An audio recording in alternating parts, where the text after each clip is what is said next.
Howdy folks. Today let's talk about the Penon Serial 3 dynamic driver in-ear monitors. These are $300, which already is putting them in, a pretty high tier of dynamic driver headphones. So I have high expectations for these. As far as the shells go, quite nice, kind of a standard build quality, but they are clear and you can see into them a little bit, and I appreciate that. They do have vents, which is swiveling around right there on the back, and there's no pressure buildup on these, which is excellent. I don't mind the shells, kind of a stained glass, I don't know, something or other. Not too bad, don't mind it.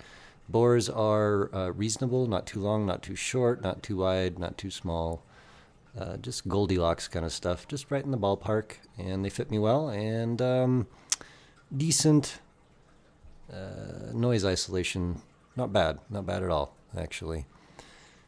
So let's talk about Penon's webpage. I haven't really looked up much on this other than the fact that they have 3 dynamic drivers, so let's go ahead and look at that. Alright, I'll zoom in a little bit. Okay, triple dynamic driver. They have a 6mm PU diaphragm for high frequencies, 8mm titanium plated for mids, and 10mm biological diaphragm for low frequency, whatever that means. Resin shell, stabilized, wood panels. All right, those are wood panels on the backs. Very nice. 3-way crossover, 3 tubes. Stainless steel nozzle, and they are 18 ohm impedance at a 103 dB sensitivity, and that does mean you're going to need some power for these. Not tremendous amount, but your average phone may not be able to push them well enough, shall we say. Now, I don't know if there's a whole lot other to say other than they actually managed to pull off 3 dynamic drivers in one headphone and have it sound reasonably coherent and nice. Actually, very coherent and nice. That's impressive. Generally, that doesn't work out for the other things I've tried. So pretty cool, but $300 is quite expensive. So let's talk about the sound on these guys.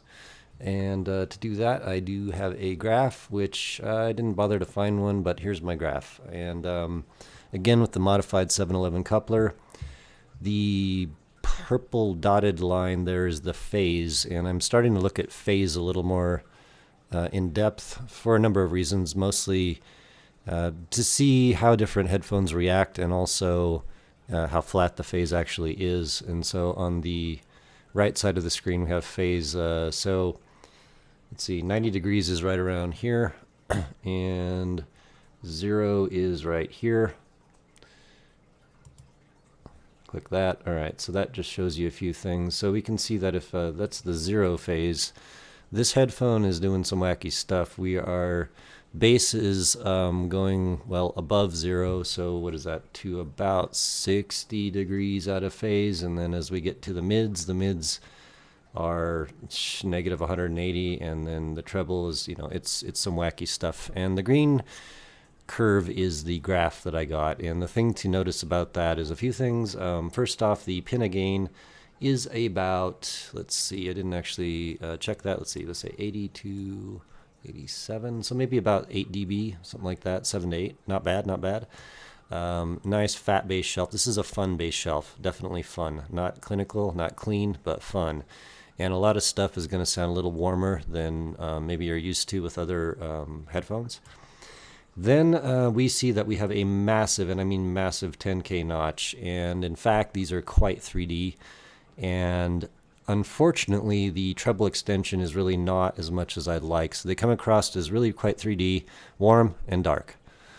But they are really quite wide and they have a nice 3D staging, and I'd say that's the fun part of these. These are not going to be for folks that are chasing the treble dragon. No, they're going to be for fun folks that want a warm, bass heavy set that's going to do really well with like R&B, rap, reggae, any kind of genres that really like that sort of stuff.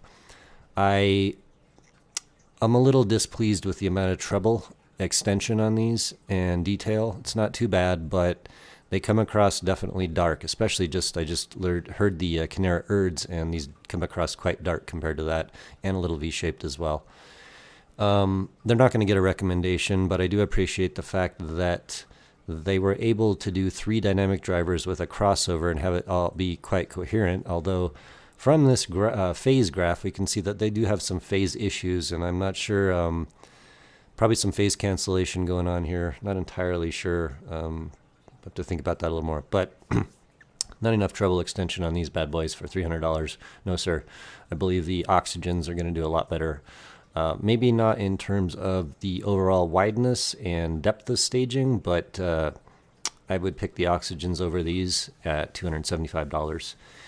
Is what it is, man, you know. But I do appreciate them. They're not bad headphones at all.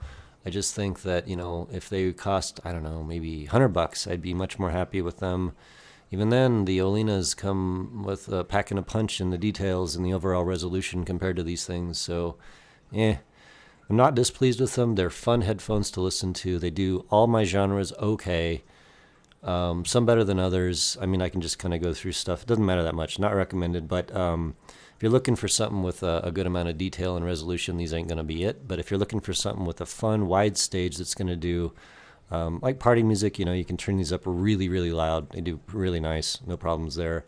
So, you know, give and take on that. But overall, I just wish the price were cheaper on these. And I know they do have some hype with folks that are Penon fans. So I did want to try a set of Penon, you know, like house, I don't know, branded headphones, shall we say.